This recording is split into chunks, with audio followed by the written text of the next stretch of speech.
Good morning students. ये video मैं देहरादून उत्तराखंड के स्टूडेंट्स के लिए बना रहा हूँ जिस कोर्स में आप स्पेशलाइजेशन करना चाहते हैं उसके बारे में हम लोग डिटेल डिस्कशन करने वाले हैं।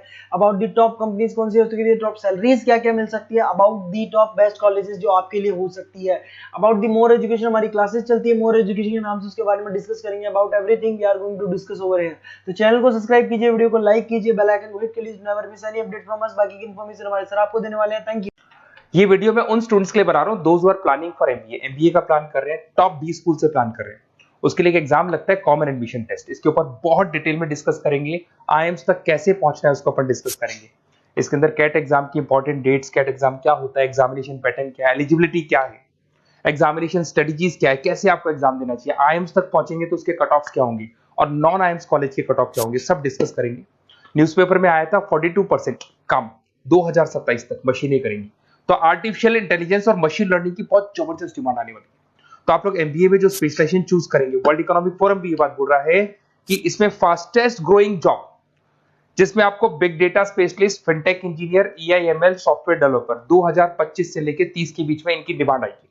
तो आप एमबीए में जो स्पेशलाइजेशन चूज करें उसमें ये वाले स्पेशलाइजेशन रखना, फिनटेक वाला, बिग डेटा वाला, इसकी जबरदस्त डिमांड आने वाली है। बहुत सारी जॉब्स है जो जाने वाली है, जैसे 2025 से 30 के बीच में आपका पोस्ट ऑफिस क्लर्क है, बैंक टेलर है, data entry, cashier, ticket checker.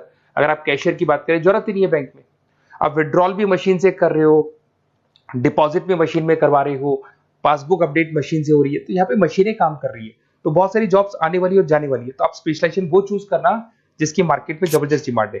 Basically मेरा क्लासेस चलता है, मैं एमबीए को पढ़ा रहा हूँ 2006 से। 17-18 साल का एक्सपीरियंस है, बहुत सारे बच्चे निकाल चुका हूँ मेरे पास। अब देखो आपको क्लासेस दिखाई दे रही होंगी। उसके अलावा सबसे इंपॉर्टेंट चीज IIM अहमदाबाद। मैं हर साल बच्चों को IIM अहमदाबाद लेके जाता हूँ। 50-60 स्टूडेंट्स जाते हैं, साथ में मेरे लेक्चर्स भी होते हैं वहाँ पे। तो आप लोग, IIM Ahmedabad is a dream college of MBA. अगर मैं एमबीए की बात करूँ तो एमबीए का जो ड्रीम कॉलेज है वो IIM अहमदाबाद है।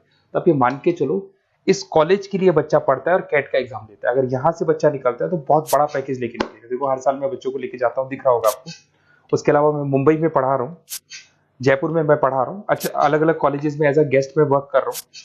अच्छा, 2008 से मैं बुक्स भी लिख रहा हूँ। तो 2006 में पढ़ाना शुरू किया था, 18 साल हो गए, और 16 साल से मैं बुक लिख रहा हूँ। 2008-10 में बहुत सारी बुक्स लिखी है। मेरे वीडियोस भी हैं, आपको यूट्यूब पे वीडियोस मिल जाएंगे। मैं सैंपल्स आपको शेयर करूंगा जो जिसका रिक्वायरमेंट होगा। अगर आपको बेस्ट कॉलेज का रिक्वायरमेंट हो, बेस्ट कॉलेज का रिक्वायरमेंट हो, या फिर कैट के लिए कैसे स्टडीज करनी है उसका रिक्वायरमेंट है कि कौन कौन से कोर्सेज हैं कैट में, कहाँ पे आपको एडमिशन लेना चाहिए और किस तरीके से स्टडीज करनी है, कट ऑफ क्या जाएगा, तो उसके ऊपर आप डिस्कस कर सकते हो। मेरा नंबर है, इस पर कॉल कर सकते हो। बाकी मैं अगर क्लास में रहता हूँ तो आप मेरे को व्हाट्सअप कर सकते हो अपना name, number, city, state, course और कहाँ से आपको अपना एमबीए करना है और किस तरीके से कैट का प्रिपरेशन करना है। अब अपन आते हैं एक एक करके कैट के स्पेशलाइजेशन पे। What about CAT? देखो, कैट का जो एग्जाम है वो आईएम्स लेता है, इंडियन इंस्टीट्यूट ऑफ मैनेजमेंट। इसमें एमबीए पीजीडीएम करवाता है। मोड आपका जो है ऑनलाइन बेस होता है, कंप्यूटर बेस्ड मोड होगा आपका। ड्यूरेशन 2 घंटे का आपका पेपर होगा। इसमें आपको verbal ability, reading comprehensive, data interpretation, logical reasoning and quant मिलेगा। तो 3 सेक्शन में डिवाइडेड है पेपर। आपको हर सेक्शन में 40 मिनट्स मिलती है। 2 घंटे का आपका पेपर है, तो उसको कंप्लीट करना है। तो इसमें पढ़ना कैसे है, उसकी स्ट्रेटजीज क्या है, इसको अपन आगे डिस्कस करेंगे। देखो आपको इंपॉर्टेंट डेट्स दिखाई देंगी। नोटिफिकेशन इसका जुलाई 25 तक आ जाता है। उसका रजिस्ट्रेशन अगस्त में स्टार्ट होते हैं। सितंबर में आपका लास्ट डेट है। एडमिट कार्ड अक्टूबर में आता है। नवंबर में लास्ट संडे, जो लास्ट संडे होता है नवंबर का, उस दिन एग्जाम लगता है इसका, और जनवरी तक रिजल्ट आ जाता है। अब देखो इसमें बहुत सारी चीजें जो अपन डिस्कस करेंगे। टोटल इसमें 66 मार्क्स का पेपर होता है, वेरी भी करता है थोड़ा बहुत। 40 मिनट्स पर सेक्शन को मिलता है। इसके अंदर आपका इंग्लिश है, रीजनिंग है, क्वांट है, इनके लिए अलग अलग टाइम मिलता है। 1/3 इसमें नेगेटिव मार्किंग रहती है। मतलब अगर आपने कोई किसी ऑप्शन बेस्ड क्वेश्चन को तुक्का मारने की कोशिश की तो 1/3 कट जाएगा। एमसीक्यूज में नेगेटिव होता है, और बाकी जो सेक्शनल कट ऑफ जरूरी है इसके अंदर। मतलब ऐसा नहीं है कि आपका इंग्लिश में स्कोर आ गया, मैथ्स में नहीं आया, डीआई में नहीं आया तो सिलेक्शन नहीं होगा। इंडिविजुअल आपका इंग्लिश में भी आना चाहिए, मैथ्स में भी आना चाहिए, डेटा इंटरप्रिटेशन में, तीनों में आना चाहिए आपका। और एमसीक्यूज में जो नेगेटिव मार्किंग है एमसीक्यूज के लिए होगा, नॉन एमसीक्यूज के लिए नेगेटिव मार्किंग नहीं होता है। उसके अलावा अगर मैं एलिजिबिलिटी की बात करूं तो जनरल का अगर स्टूडेंट है तो 50% मार्क्स चाहिए। अगर आपका 50% से कम है, you are not eligible to give the CAT examination. अगर एससी, ओबीसी, रिजर्व कैटेगरी से है तो 45% आपको चाहिए। देखिए, और एज लिमिट नहीं है, कोई भी बच्चा एग्जाम दे सकता है। फाइनल ईयर का स्टूडेंट दे सकता है, फाइनल ईयर होने के बाद भी वो एग्जाम दे सकता है। अगर मैं स्ट्रेटजीज की बात करूं, देखो बार बार मैं एक चीज बता रहा हूं, जब भी आप पेपर को अटेम्प्ट करते हैं इसमें टाइम कम होता है, क्वेश्चन ज्यादा होते हैं। तो यहां पर आपको रिजेक्शन आना चाहिए, सिलेक्शन नहीं करना है, रिजेक्शन करना है। बहुत सारे ऐसे क्वेश्चन होते हैं, बहुत ईजी है, उसमें 4 से 5 मिनट खराब हो गए और आपने उसका राइट आंसर निकाल दिया।